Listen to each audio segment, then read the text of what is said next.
All right, welcome everyone. Thank you for joining us for the last program of our exhibition, Collecting the Future, Photography and Generative Art on the Blockchain. This panel really will be speaking about the reasons of being for the platforms, how they came about, and then speaking to two artists from one from the Art Blocks platform and one from the Assembly Curated platform about their practice and how these platforms enabled their artistic visions to come to life. I'm Ashlyn Burns. I'm one of the founders of Assembly and Assembly Curated. We're a gallery based in Houston, Texas, and also the first fine art photography platform on the blockchain. And I am joined by my business partner, co-founder Shane Lavalette, in the center here, who along with being the founder of Assembly is also a practicing artist and has also dropped his own collections in the NFT space. And then we're really excited to have Erick Calderon here today, who is the founder of the Art Blocks platform, a generative art platform on the blockchain.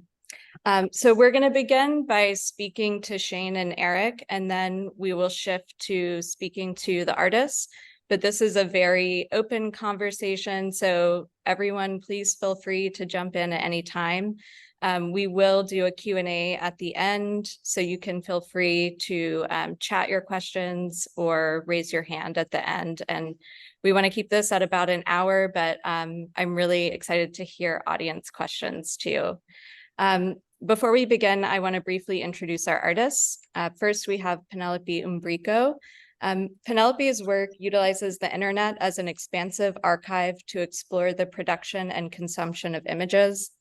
Her work navigates between producer and consumer, local and global, the individual and the collective, with attentions to technologies that are produced by and produce these forces. Umbrico's work has been widely exhibited, including at MoMA PS1, the Museum of Modern Art in New York, SF MoMA, the Milwaukee Art Museum, Mass MoCA, the Photographers Gallery London, and I'm sure we could go on and on.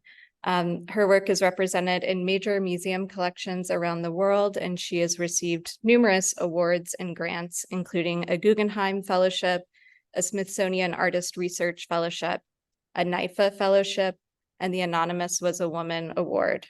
Her monographs have been published by Aperture and RVB Books, Paris.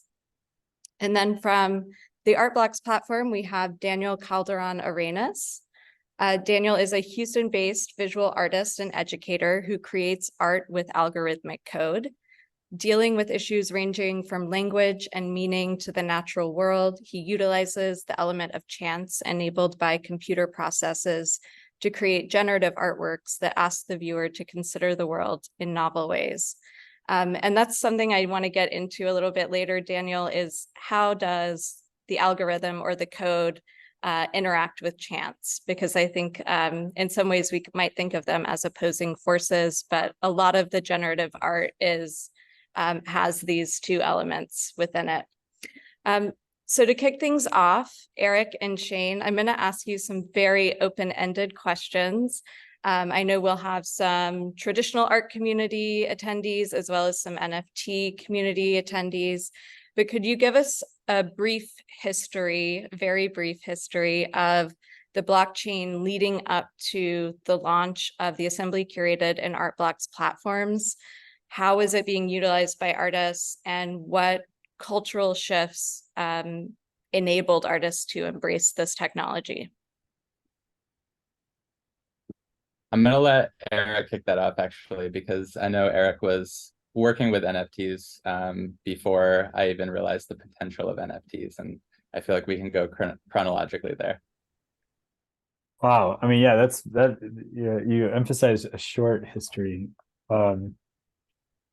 Maybe I can kind of reference this in a way of saying that there was a time in the history of using blockchain technology for art where if you wanted to try to explain to somebody what art on the blockchain was, first you had to start with like explaining what a cryptocurrency was and what a blockchain was. And that involved explaining to someone what mining was and getting into the nitty gritty of like, validation and how you know that the information is accurate. And to me, that was a period of, roughly 3 or 4 years. I came in really late. In fact, I was like first heard about all this from Daniel. I remember we were at a restaurant. He was like, yeah, there's this Bitcoin thing and you can use a little flash drive and you can mine, but it's too late because now it's I don't know, and just you'd hear about it over time. But the thing that got me most excited about blockchain technology in the beginning was this idea that there's rules and those rules need to be followed and those rules are agreed upon by a lot of people, and kind of in an ever less stable, I feel like, generally society of trust and people just kind of doing things that they shouldn't be doing, and there's this like happy and comfortable place of stability and guarantees in the blockchain that I was always driven to once I kind of got deep into it. Very early on in my exploration of the blockchain, I discovered a specific blockchain called Ethereum. The biggest blockchain is the Bitcoin blockchain. It's the most popular one. It is a blockchain that is really essentially just there to transact value from one person to another. The Ethereum blockchain added another layer that allowed people to run very lightweight code on the blockchain. And so essentially when the code outputs something, you have, let's say, 5,000 people that are agreeing to what that output is. And in order to effectuate a change in what that outcome was, you would essentially have to go and convince half of those people that that change should not have happened. And these people are spread all over the world with a vested interest in the accuracy of the blockchain being what it is. Once we got past having to explain that to people, it was then a matter of explaining what an NFT was. There was a period between, let's say, 2020, starting around 2019 and 20, where the conversation wasn't like, okay, let me explain to you what a blockchain is, and then try to explain them what an NFT is, and then try to explain them how you put art on the blockchain using NFT technology. And it actually migrated towards a state where we just had to start explaining what an NFT was. We could just talk about, okay, yeah, this is a blockchain. If you don't know what a blockchain is, go check out a million YouTube videos to see what it is. And let me tell you what's important about the NFT. And you'd be able to have a conversation with an artist with concepts of like timestamping, because an NFT really in the end is a timestamp. And some NFTs are a timestamp with a pointer to an image that does not live on that same blockchain. And that's something that is important to note, in that culture will preserve artifacts regardless of whether they're on a blockchain or not, if there's a culture and there's value behind them. And that value doesn't have to be financial. And then there's NFTs where the timestamp also comes with all the information that's necessary to generate those NFTs. And that's what we've created with Art Blocks. And that's kind of what I spent the last 2.5 years of my life really kind of leaning into and trying to create value for. And everything that's kind of happened in between is just like various stages of first curiosity, and then education, and then usually some hurdles, watching people get hurt, scammed. There's this really interesting value proposition where you control your own stuff, and that's beautiful because no one can take it away from you. But there's some very savvy people that can engineer processes to kind of trick you into giving away your stuff. And then where we are today, which is a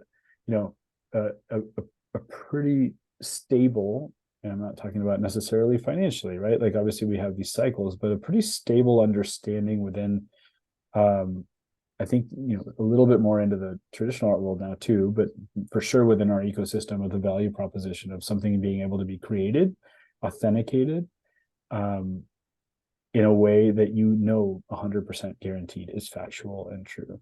And what that's led to is beautiful examples of provenance being able to be applied to an NFT, because where it came from, where it's gone, where it's sitting. And I guess the last thing I'd like to say, the last kind of like stage of this, is being able to say that one day we're not going to say the word NFT. We're just going to make an assumption that anything digital of value is actually just using this technology. And where we are today is really just calling the things that are meant to be art that are using NFT technology, we're just calling them art. And that's what it is. That's what artists are doing, is they're creating art, whether it's digital photography, whether it's algorithmic art, whatever flavor you have. And that's, I think, the trajectory of where we're headed now. And I think this is why it's one of the most exciting times to be in the NFT space, because that the word art is being focused on, instead of like the word NFT, which an NFT can represent so many different things. Sorry, I kind of rambled a little bit there. Shane, is there anything you would add to that? No, I love that you said that, and it's a perfect transition to I guess my journey. I got interested in Ethereum as well for the smart contract capabilities, and was just excited about what that means for visual art and what that can mean for artists' royalties. And I remember thinking that there was potential there for not just digital, authenticity and collecting and provenance and all of these things that I think are happening and will become more and more frictionless, but also for physical art and the way that we deal with certificates of authenticity in the world. So it was like the technology that attracted me immediately, but along with this recognition that digital collecting and digital creating is not going to go away. It's going to become more and more a part of our lives, and there are interesting conceptual and creative opportunities for artists in that space. So, in the early days of exploring NFTs, which, I think I got interested in Ethereum in 2017, but in early 2021 or so, getting really, really interested in NFTs, I think that, I was interested in what artists were doing that were, embracing the technology in interesting ways. And also, for a medium like photography, which, Ashlyn and I have, or many of us have worked with for a long time, it's kind of like a natural evolution. It's always been intrinsically linked to technology.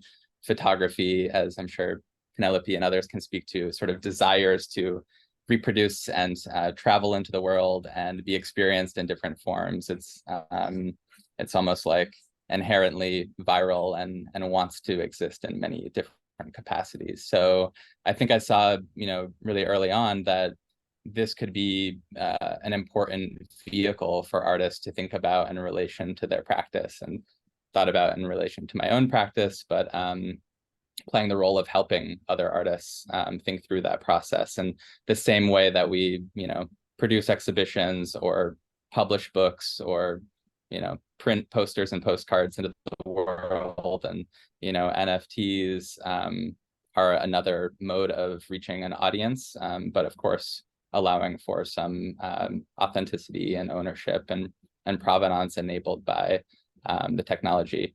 But I agree, I think we're still very early in that process. It's an emerging technology. So it's like the early days of the internet when, the tech itself was kind of like in your face, and you might have thought about what, HTTP is, or, some of the like protocols that allow things to happen.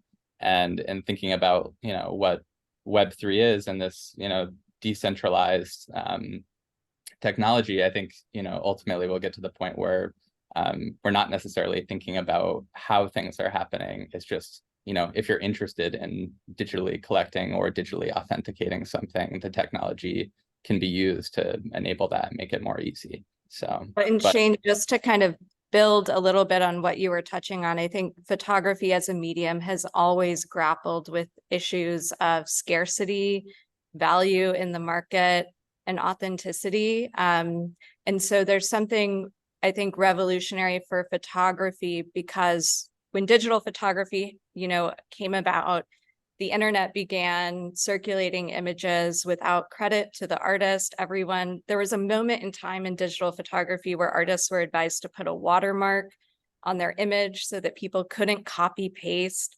So there's, I think, a really interesting history of digital photography within this too. And the NFT and the blockchain is almost a response to that.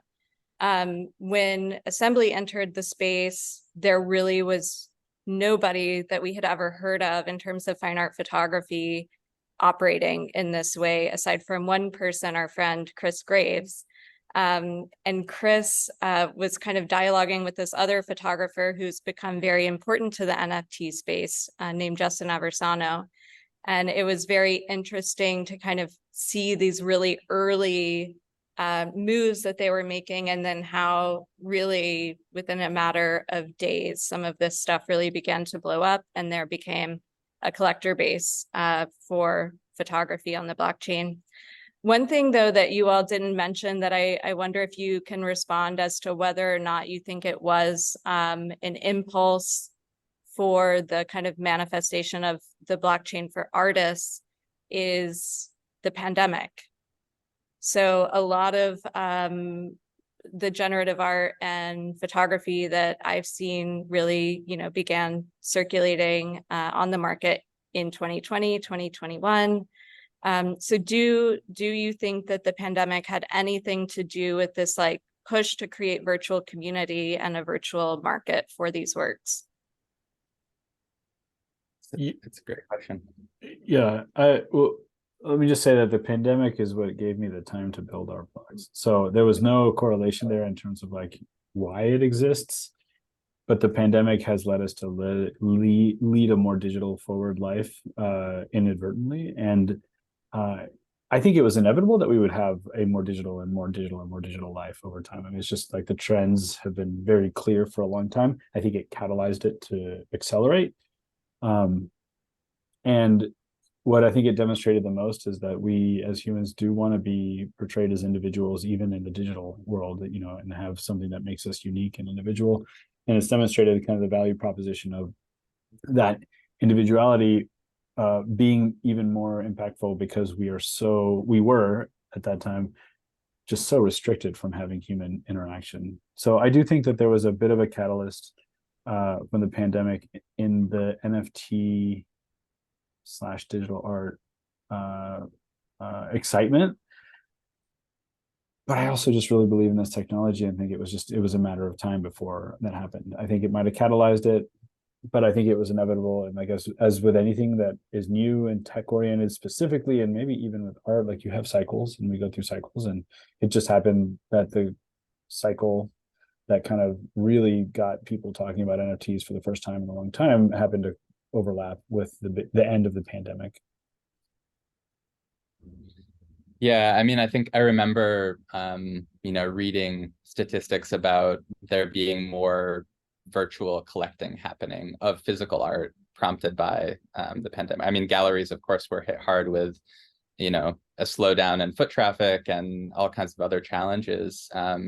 But I remember, hearing stories of some spaces like selling more art than they've ever sold. People were spending more time in their home environments and were more willing to browse and acquire work that they had never seen in person. And, of course, that's different, but I think it prompted kind of like accessibility of the art that translates really well into the world of blockchain as well, because it's decentralized, because it's transparent, everything is kind of at your fingertips. And I think that shift in being interested in collecting and exploring and acquiring art online in itself is like a really natural progression into this world of digital collecting, which, it's not going to appeal to everyone. Not everyone is going to want to collect digitally. It's not going to, excite everyone. But for people who do feel that excitement and have discovered how it's really interesting, either as an artist or creator or as a collector, it's all there at your fingertips. And I think that it definitely was like the kind of catalyst that supported a rapid progression of that.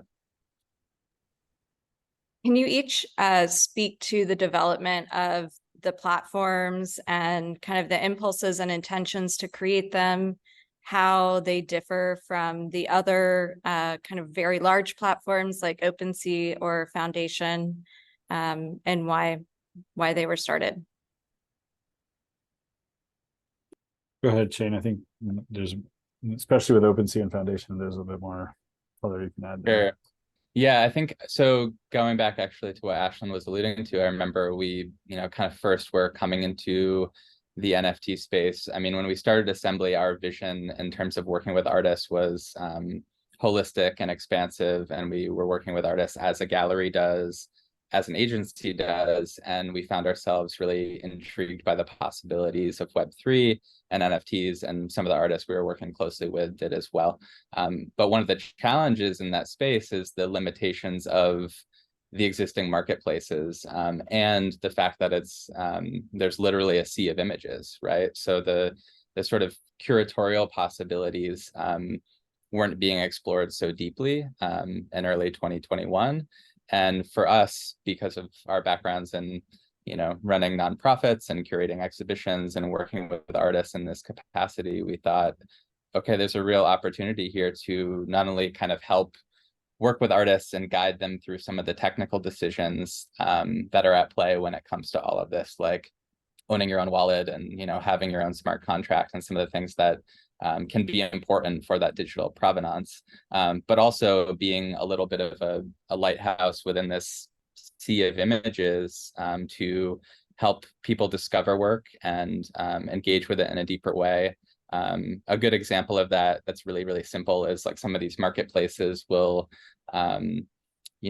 randomize the images that are shown on the collection page for an NFT project. And for a medium like photography, as we know, like sequencing and the connection between images is really important to a lot of artists. That's why we love photography books and we love exhibitions that kind of have an intentional flow to them. And so thinking about this digital space as an exhibition space where just as much thought goes into where a project begins and where it ends for an artist who's working in this way was really important to us. So we recognized pretty early on we wanted to build something that let artists do that and let their work kind of shine as the forefront. And obviously there's the potential to transact and to acquire digital pieces, but it's almost secondary to the experience of the work, because we felt like there wasn't a place to go to where you could do that within the realm of NFTs for fine art photography anyway. So that was pretty much the birth of Assembly Cure. For Artplex is very different in general, just on a lot of different levels as to how digital art has been created and born in the past. And so a couple things that I think are really important, and without getting too technical, is that so I come from programming stuff with code, initially with projection mapping, which is a technology of sending light through a projector and putting it onto a three-dimensional object. And I was always fascinated with the idea that you could press a button and randomize the outputs. And I also was really fascinated by the idea of handing the button to somebody else and let them press a button and randomize the outputs. And so that there's a little bit of a trajectory there. Also, the idea that you could put that an artist creates an algorithm, and that our algorithm creates seemingly, like, there's an infinite number of outputs that could come of it. And there's something ephemeral about that, and being able to kind of like document that and actually create an edition size for a seemingly number of outputs within a box. And you're saying this is actually the set. I think, giving the consumer, the collector, the ability to generate the artwork on behalf of the artist, something that is just new in general and different and special. We call this the process of on-demand generative minting, where you have an artist upload code, and that code is crafted and curated to have a range of expectations of what could come out, but the artist themselves does not know exactly what's going to come out. And as a result, the collector comes to make a purchase of that art, and it's at the moment that the collector purchases that art that they trigger the algorithm with some additional randomness and entropy to produce a specific output that is deterministic, which means that it's specific and unique to them. So the artwork is born at the same time in front of the artist and the collector, and leads to a new level of dialogue that's a little bit different than kind of like the way that art and digital art has been shared in the past. And that it's possible that within the time frame of 10 minutes, 1,000 people generate 1,000 unique artworks and then start talking about what they just generated. I think that takes it to an almost performance art level that we're kind of combining digital art, performance art, algorithmic art, the element of chance, and so it doesn't really fit the mold of a lot of other kind of platforms. I think the important thing is to note that while you could do this well before the blockchain existed, somebody could have a server and you could go and you could mint something algorithmic and it's the advent of blockchain technology that I think formally made this functional and made it feel real, not ephemeral. And the distribution mechanism, where an artist uploads code once, spends time with an algorithm, determines what's the best number of outputs for that algorithm based on their artistic kind of understanding of it, the piece, and then allows somebody else to come in and do the work of minting it for the distribution. It allows artists to be able to have their work in the hands of significantly more people within a curated bounds of what could come out, but everybody has something unique and individual to them, which I think is something that generally humans will choose individuality if given the choice, all else held equal, as long as it's clearly part of a broader family. And that's something that I've always thought was really important. That's part of the pandemic conversation that we just had. That's like where the PFP, the profile picture, really kind of took off. A lot of people had been collecting digital art, like let's say since 2017, like I had. I didn't actually put my profile, my PFP, as my Twitter profile and my Discord profile until closer to the pandemic. You know, I minted a bunch of CryptoPunks in 2017. The concept of having that be the representation of me in this world didn't even like click. And maybe it's because I was, 40 years old and not younger, where it's like a clearer path towards representation. But I think this idea of individuality extends beyond the computer screen. I think this idea of individuality extends into, fine art that is being created algorithmically, and then it then will continue to expand beyond into different little corners of our lives. And Artblocks is here to facilitate that, to really explore what it means to connect digital object ownership with individual expression. And there's the comparison to OpenSea, for example, or Foundation is very hard to do. But I would just end on the idea that algorithmic art has been created since the 60s. It's been around for a really long time. In fact, some people would argue that like true generative art from the 50s. And up until the point that Artblocks existed, you could go to Foundation, you could go to OpenSea, and artists could generate an output from an algorithmic edition, save it on their computer, give it a name, give it metadata, tokenize it, which means mint it, turn it into an NFT, and then list it for sale on that marketplace. And what Artblocks came to do was strip 3 steps out from the middle of that to where the algorithmic artist makes the algorithm and the collector comes and purchases the piece. And that's really the big distinction between how those things work. And one of the benefits of that is that the code is on chain, which means that the ability to reproduce that art is eternal, as long as the ability to access the information within the Ethereum blockchain is eternal, giving just like a new level of longevity to the work. And then just the fact that it is algorithmic, it means that it's also, at least at Artblocks, we take extra care to make sure that the outputs are resolution agnostic, which essentially means that the pieces are going to build in whatever screen resolution that you have.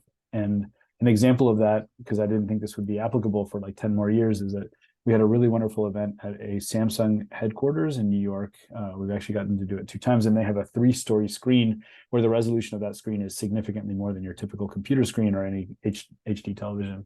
And whereas other artworks would have had to be upsampled to accommodate a 3-story tall screen, because Artblocks artworks are algorithmically generated, you told that algorithm to generate the output based on that resolution, and we were able to capture every single pixel that screen had to offer. And that will continue to be the case for a 24K television in the future and a 64K television, until one day we give up trying to increase resolution because our eyes will no longer be able to see the difference. So that longevity is important, both from a blockchain kind of storage perspective and also from the ability to be able to see the artwork in the future in the same way that it was intended to be seen today. So that's, I guess, the main difference between the other stuff that's out there. Before we switch over to our artists, because we're at about the halfway point, I want to touch on the idea of community, because I think that comes up a little bit in both what you, Shane, and Erick have talked about, and just the kind of ethos of the NFT space and how that overlaps and or differs from our traditional art community. Yeah, I was actually going to add something in relation to that while Erick was talking. It had me thinking about, what differs these platforms as well is exactly that, right? Like there's this digital community that comes together around a shared interest, and, interesting conversations can happen. You know, collectors can engage directly with artists. There's all these potential opportunities that happen around these platforms that are kind of a product of it also being a digital community. And that, you know, separates these things from just purely being a marketplace as well. Like there have been, you know, fascinating conversations and exchanges between folks that have led to collaborations, and kind of like the speed of what was developing, especially how it felt in 2021 was just sort of contagious. And then, you know, using sort of platforms like Twitter Spaces or having virtual conversations and what those lead to as well. But I think another element that separates this from the traditional art space is another one that we've kind of alluded to, but there's this aspect of transparency and access that is a product as well of this kind of decentralized, you know, underbelly of everything that we're building here, where again, the information is at your fingertips, like who owns what is visible, the price of things is, you know, clearly stated everywhere. You can sort of transact in the moment you want something and you can have that thing. You can sort of like explore the ledger and, you know, enabled by blockchain in a way that I think is like a really different and unusual thing than some people are used to in the quote unquote traditional art world, where sometimes you might have to do a special dance to get the information about the price of something, or, you know, feel like you have to look a certain way to approach an art piece that you're interested in, or whatever it might be. There's kind of this element of transparency and access that I think is really exciting. And I think from an artist standpoint, that also, you know, makes it a very even playing field. You know, everyone's like swimming in the same pool, so to speak, and creating alongside each other and sort of a part of this shared experience within this digital space. And in many instances, you know, don't need platforms to work with, or, you know, have this potential opportunity to create work in a space where they can sort of be their own platform and build their own audience, which is, I think, a very exciting element of that. Even though I recognize, as I said earlier, the value of having curatorial voices and some cohesiveness amongst this big sea of things. But those are some of the things that come to mind for me, just that transparency, access, and community for sure. To Shane's point there in terms of transparency, lately I've kind of been thinking through this idea that we're all using the same computer. That is like maybe like the most easy way to kind of define a blockchain, is that like everybody in the world has access to log into and read the contents of the same computer at any given moment in a way that's trusted and transparent. And that has led to a lot of what this community concept is, because we're all in the same room, typing into the same computer and seeing all these things and holding ourselves accountable. In some cases you can't because people are anonymous. And I think what's so excruciating about the conversation about community is how much has shifted from a community of people that were excited about a technology and accruing value at the technological level, which is the result is 2021 and part of 2022 and the absolute frenzy that happened within the digital art space. And understanding how that community, many of which came for the speculative purely, I mean, we understand that even in the traditional art world, there's speculative participation, but, you know, people came in looking at things like poker chips, literally. I mean, like not even doing any research or anything, and understanding the amount of people that have dropped off from, hey, the technology is not exciting anymore because it's not making me money, to people that came for that, and instead of bouncing off the art world, have actually become very passionate about art. And, you know, one of the things I think that we can be the proudest of within the entire NFT founding community and builder community is that there's a really good chance that, you know, I don't know, conservatively 25,000, 30,000 people that would have completely skipped over the world of art entirely and had nothing to do with it in their entire lives have not just become appreciative, but deeply immersed in art dialogue and conversation. And it's been really hard to watch, because you watch the people that were here specifically just for speculative reasons cast so much doubt and so much frustration amongst the people that are going through this journey of trying to become art appreciators. But I feel like we're getting to a point where that's actually kind of starting to settle, and we're starting to hit a little bit of homeostasis. Like the people that are still here, the artists, the collectors, the founders, builders, are people that in the end had a long-term vision and a long-term goal of what this can do for society, for humanity, the transparency, etc. They are open-minded to a hybrid model of how this works moving in the future. You know, when I first started Art Blocks, I was like, oh, galleries, I feel so intimidated by galleries. You know, and then the whole gatekeeping thing was like such an issue, right? Because we want everything to be available to everybody, but there's also this like very pressing thing where like there's only so much supply and there's often more demand. How do you manage that? And I think where we're going to settle is this beautiful hybridization of traditional gatekeeping models, but with full transparency so that you can't go hide around like what you're doing and why you're doing things. And that'll be kind of the end result. And what that is a new form of community that can rally around art, artists, collectorship, galleries, etc. Currently not based on financial speculation, in that right now there's a really good chance that something you buy in the NFT space in the hyper liquid market that we're in could be worth a decent amount less within like a day or two. But if you really have a long-term vision for the idea that digital art has never had a renaissance in the way that it's having today, because it's never had the technological underpinnings to really give it value beyond an attachment to an email when you purchase an expensive piece of art.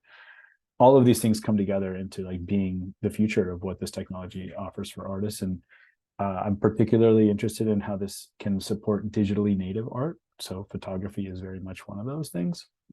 And, you know, generative art and stuff that's made digitally native, and then seeing in the future how very smart brains figure out how to really start to incorporate the physical things that were not digitally native, but should absolutely benefit from the provenance and authenticity of blockchain technology.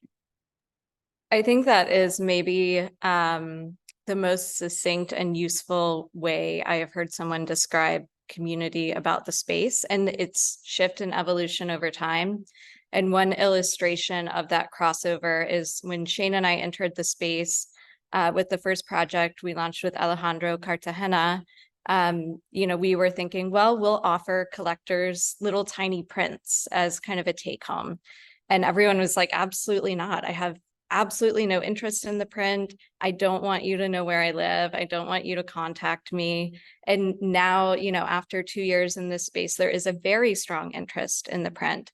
And I think in the show, you know, we see iterations of generative art in different forms, from a print to a sculpture to interactive pieces, and same with photography. And we're really starting to see that crossover. We've had some local collectors collect their first NFTs through this exhibition as well. And so it's really exciting to think about that crossover and its potential to shift kind of the traditional art market in positive and positively kind of radical ways. You know, from the photography side, there's been a big push from photographers and people like Assembly to kind of re-envision the history and futures of photography from a more equitable perspective. So I think that there's a lot of potential in this space for these communities to come together and shape one another in unique ways. But I want to shift so we can hear from Penelope and Daniel a little bit. And I'd love to kind of underscore the comment and fact that artists have been producing in this way prior to the blockchain and NFTs. Can you each speak a little bit just about your practice in general and what intrigued you about this space for your work? Do you want, who should go first? Go ahead, Penelope. Okay, I had been making some screen-based pieces for a while and had no idea how I was ever going to put them out in the world until I started hearing about NFTs and blockchain. So you know, I'd been collecting images from the web for so long and making actually very material kinds of work. So hadn't really been thinking in terms of only screen-based output. And one of the things that I think has always been sort of interesting to me about photography, which is a medium that I've been working in, is just the relationship between ownership and possession, and what it means to actually, you know, the image not having a substrate, but then once it has a substrate, then it can be owned or possessed. And the whole dialogue around NFTs started to become, for me, a kind of like, well, what's the difference between owning something and possessing something? Like, do you actually have to possess an object in order to own it? So it goes sort of in terms of what you were talking about in terms of print, you know, that people are and since a lot of my work has been so print based, it was really interesting to me to make an NFT for you guys that could only be a digital file, that would never be printed, to distinguish the conceptual form of this work from the rest of the work that I've made. So that was another kind of interesting thing that I was able to do with this particular NFT that I made for you guys. Yeah. Yeah. And the other thing about the work that is in your show is that, or that you minted, the work that you minted, is that all of my work tends to be site specific, and the idea of site specificity within the context of a digital piece that is only digital and never gets printed, it could only be site specific in relation to where it might be housed. So so that's how I thought of the work that's in this group of NFTs, and that is their images of the mountain that is housing the files that you own, but you don't actually possess somehow. Yeah.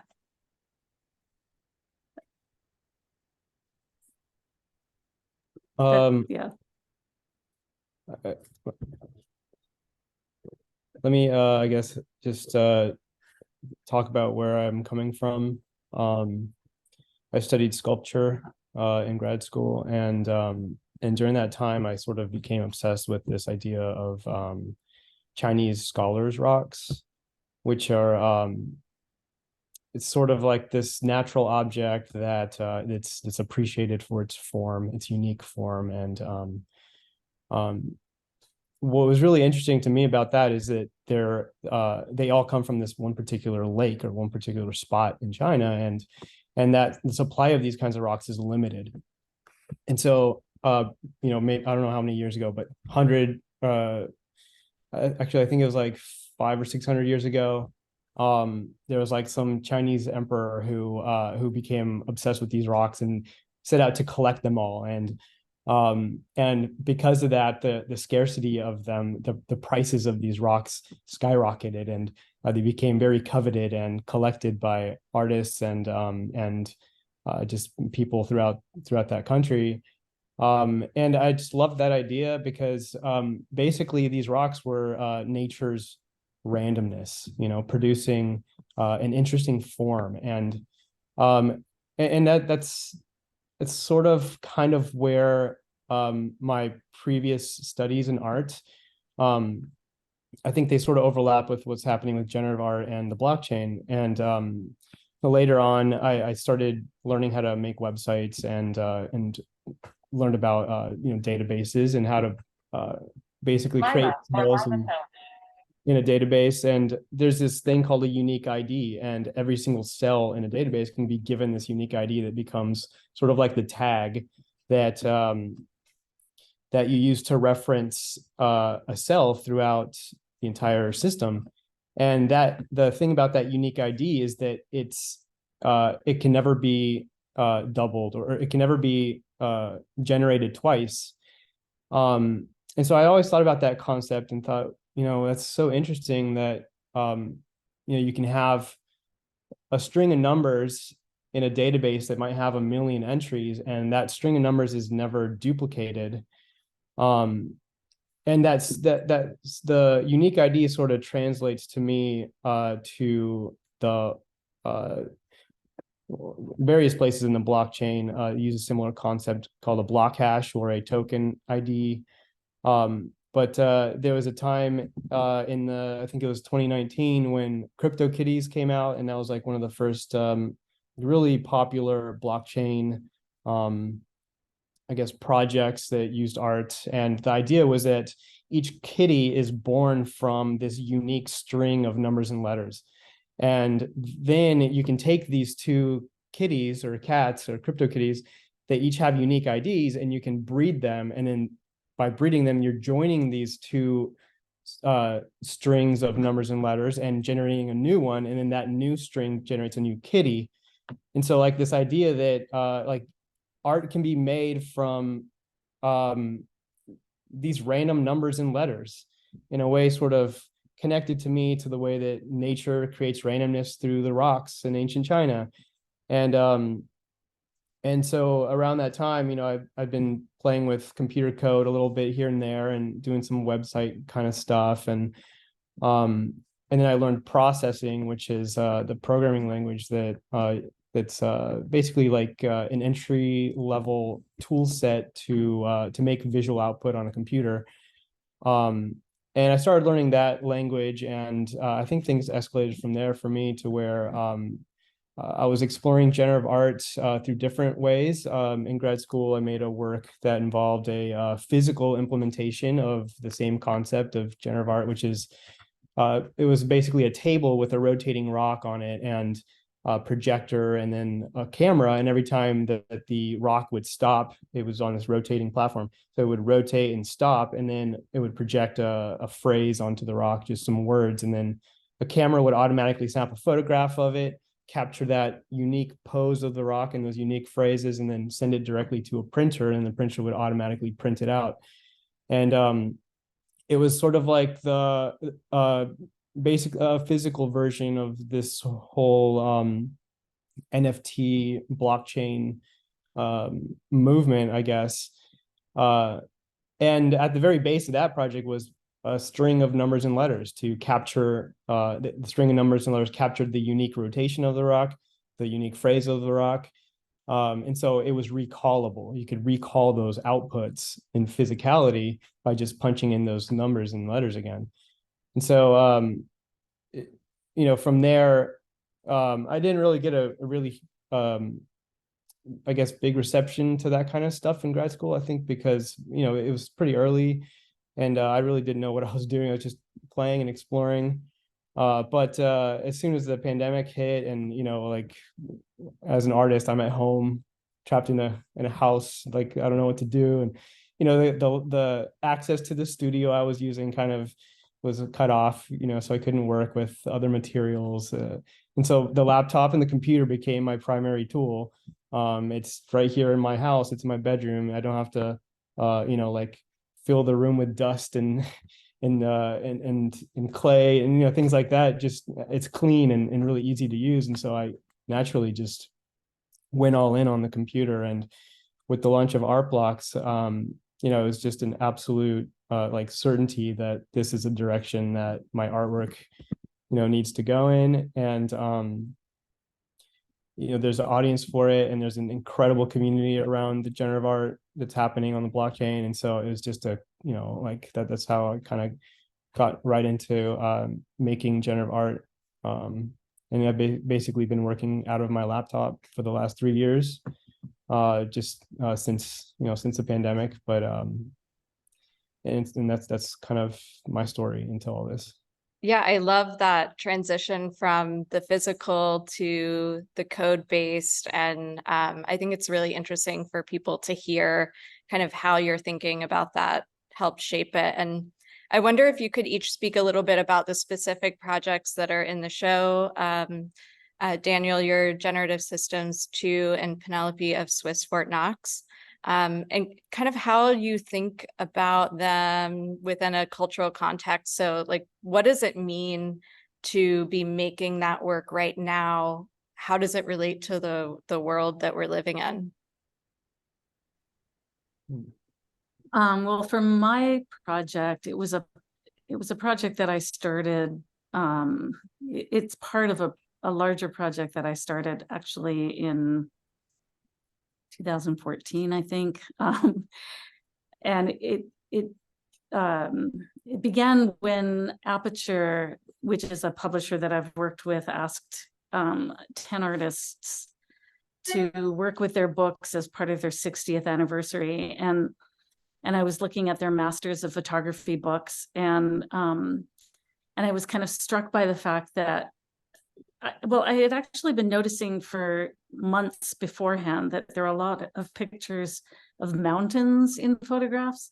And I had in my mind that there was I had in my mind that there were many pictures of mountains in photographs because photography was feeling unstable. And the mountain is probably the most stable object in the world. And then as I was looking through the Masters of Photography photographs books, I noticed that most of the images of mountains were taken by men, male photographers. And there was that whole history of the Ansel Adams and, a number of photographers that would go up into the mountains, and it just felt like a very kind of traditional male subject matter. And then I decided that, well, all the photographs that I take mostly are with my iPhone. So I was so the project evolved around me rephotographing the images of the mountains from the Masters of Photography series, that had been, the most stable object made with the most stable kinds of photography equipment and practices, rephotographed with an iPhone, with all the iPhone camera apps that replicate analog photography. So this was a series of images of mountains that then had, the iPhone, the gravity sensor in the iPhone would turn the mountain upside down, and the apps would make all these sort of psychedelic patterns on them. And I generated something like 2,000 images in a month.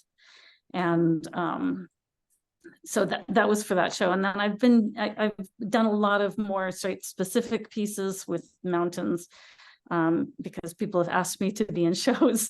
And so like I'll do a whole project online, like looking at the mountain in a particular place and taking photographs from the screen, and also applying these camera apps, which are so, they change every day. And so when you guys asked me to do an NFT, you were thinking about this project, and I really felt strongly that it couldn't just be the images that I had already made for the purpose of speaking about camera technology. It had to be, I had to add on something to it. So that's why I looked at Fort Knox. It is a mountain in the Swiss Alps that has a what's it called? It's a subterranean, you guys will know better than I do, but it's a data center. The vault, yeah. And we have one in the States, also in Pennsylvania. But I thought the Swiss Alps were the perfect place to sort of train. So the photographs are actually taken with my iPhone on the screen and I generated thousands of these images with these iPhone apps, and then picked 50 that I thought kind of made a nice suite for this NFT. So that's the progress of that project. Yeah, it's interesting your work is generative in the context of this conversation too. I mean, in a different way and not enabled by blockchain, but you sort of define systems of working with these filters and creating many outputs, and then you've sort of curated your selection of the results and the possibilities. Right. And the generative aspect is really through the camera apps that are available, right? Like I probably had 50 camera apps downloaded on my iPhone at one point. and they just, you just go, you can allow it to just do what it wants to do. And yeah, so. And Daniel, what about your project? My project, Gen 3, I'm sorry, Gen 2. So that project is, it's sort of a radical departure from the previous project I had made. That was a generative art edition. In this case, what I'm doing in the work is I'm taking the token hash string, which, like I said before, is a whole bunch of numbers and letters that are just randomly generated.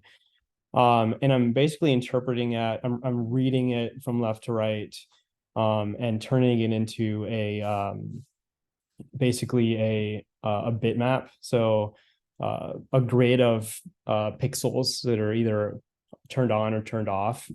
And then in just like in a grand gesture, I'm sort of taking that pixel bitmap and I'm sweeping it across the screen. And basically it's the form of the sweep is a mathematical it's a mathematical curve called the Lissajous curve, which basically uses a sine and a cosine, and then synchronizes them to create these really interesting kind of curving shapes that you can make. And so the whole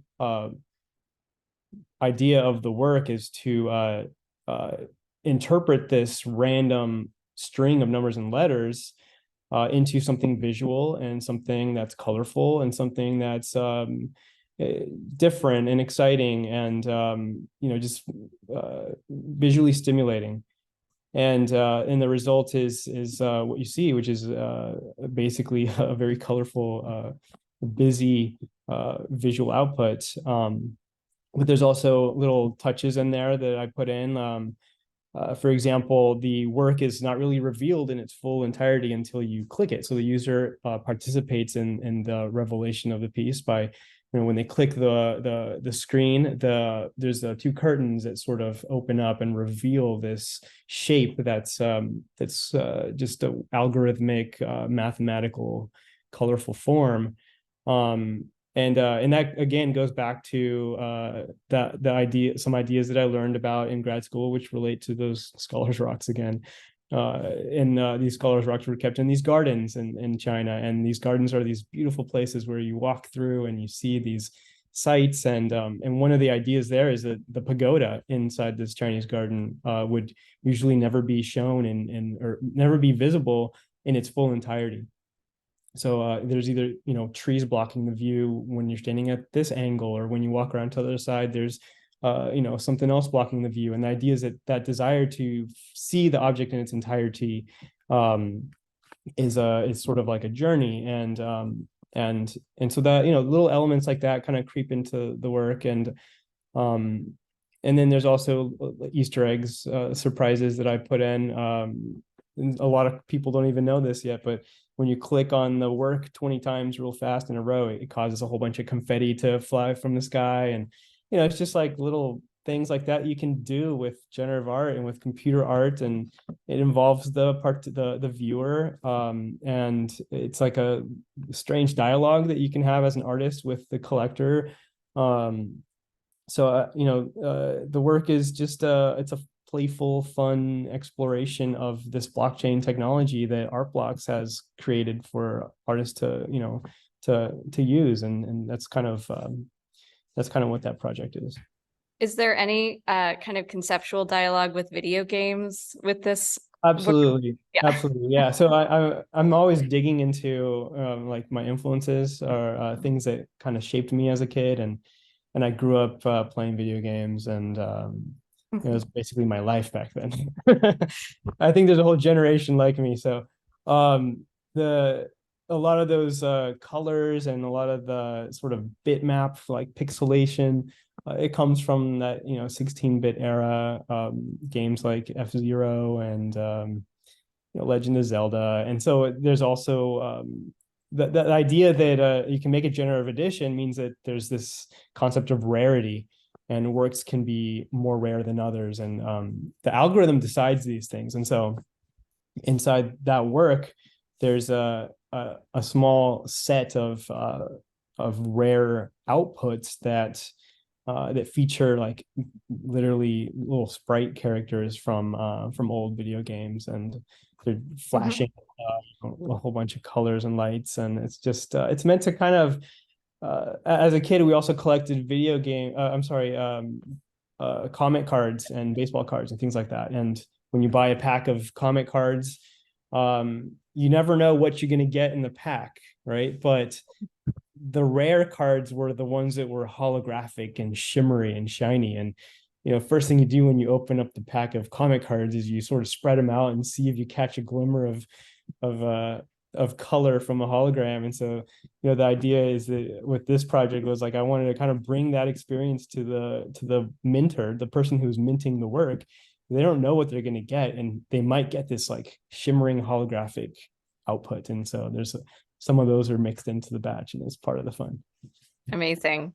Well, I know Erick has to hop off, and I wanted to open this up to any audience questions that we might have.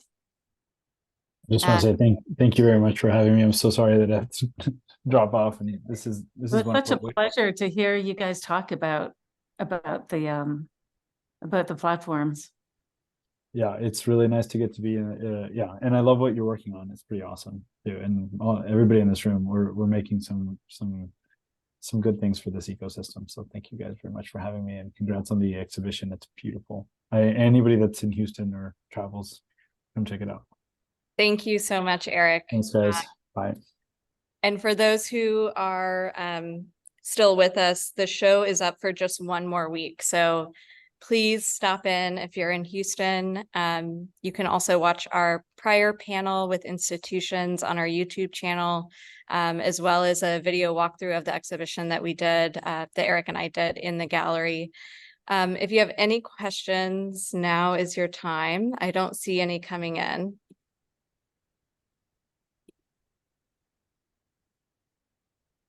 Shane, did you have any other? Oh, look, we got one.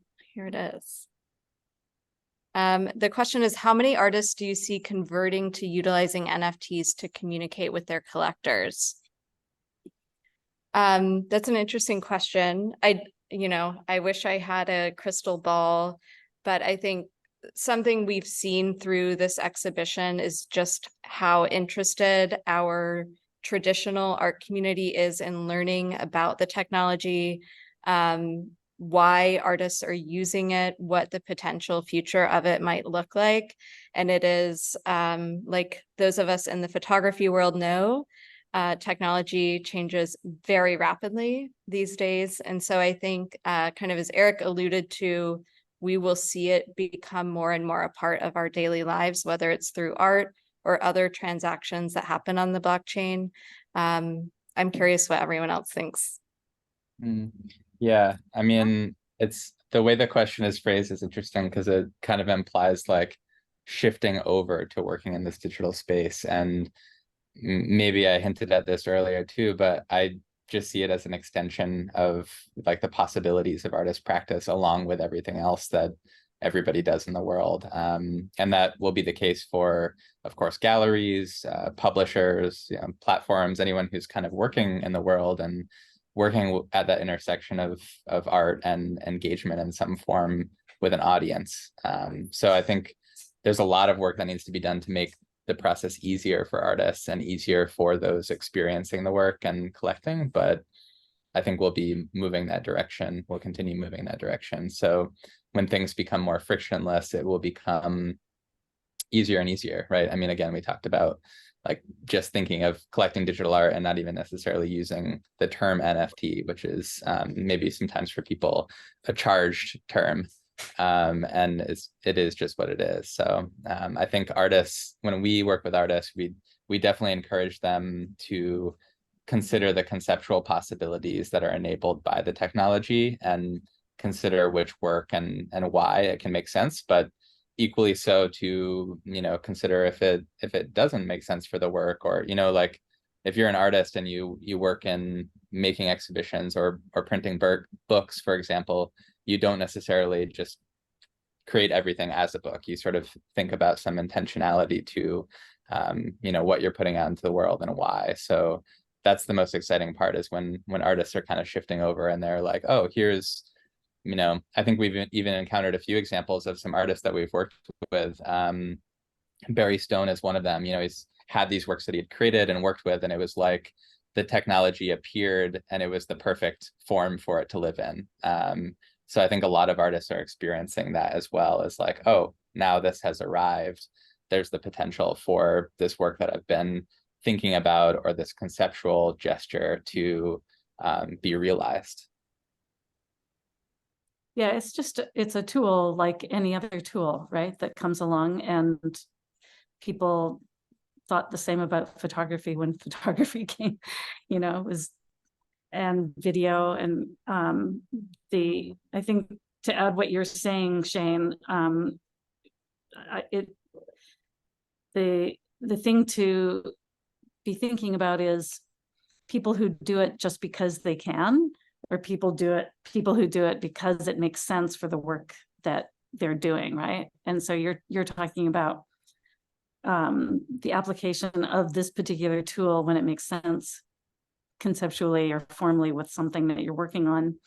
And there's a lot of really awful NFT work that is just simply because you can make NFTs now, you know, and those are the things that are just gonna die. And the good work will hopefully live on. Who knows? We Yeah. have one more question.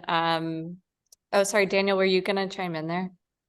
Oh, I'll just say one quick thing is it's a really great way to communicate with your collectors, especially if your collectors are completely anonymous and you don't know where they live or who they are, and there's no way to communicate with them except through this decentralized system. So yeah.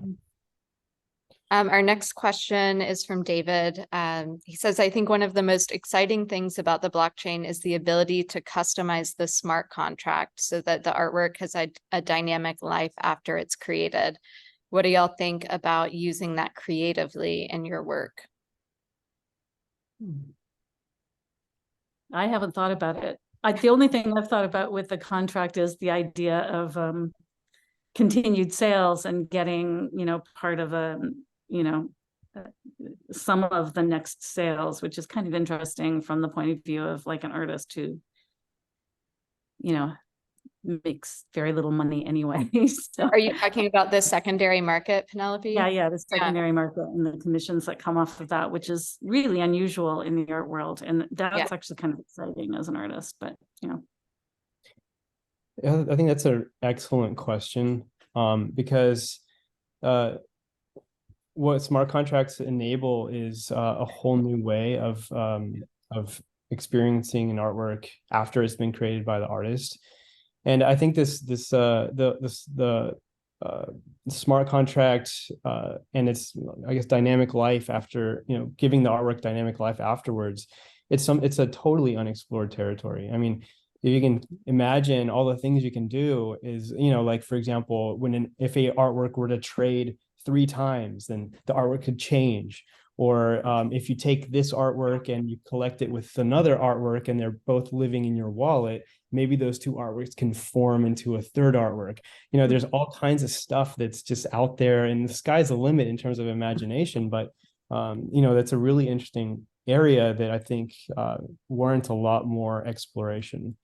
But Yeah, it no. requires a technical skill, of course. With photography too, of course, you maybe make an image out in the world, and the image is, you know, by the camera given all of this metadata.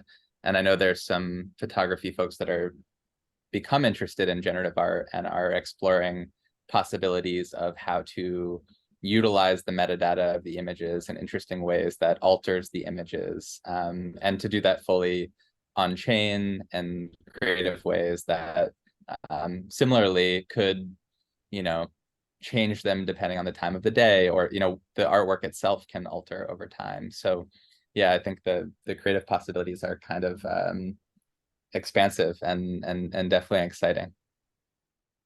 I think that might be a good question to kind of close on. We're a little bit over our time. But thank you all for being here, Penelope and Daniel, and of course, Eric, who had to drop off. And thank you to all our participants. Again, 1 week left to see the show. So please do come by. And to kind of slightly answer another question we got, you will see more NFTs within traditional exhibitions in Assembly's gallery, at least, so you can pop by and see what's happening over here. But thank you all. Thanks so much for doing this, you guys. It was fun.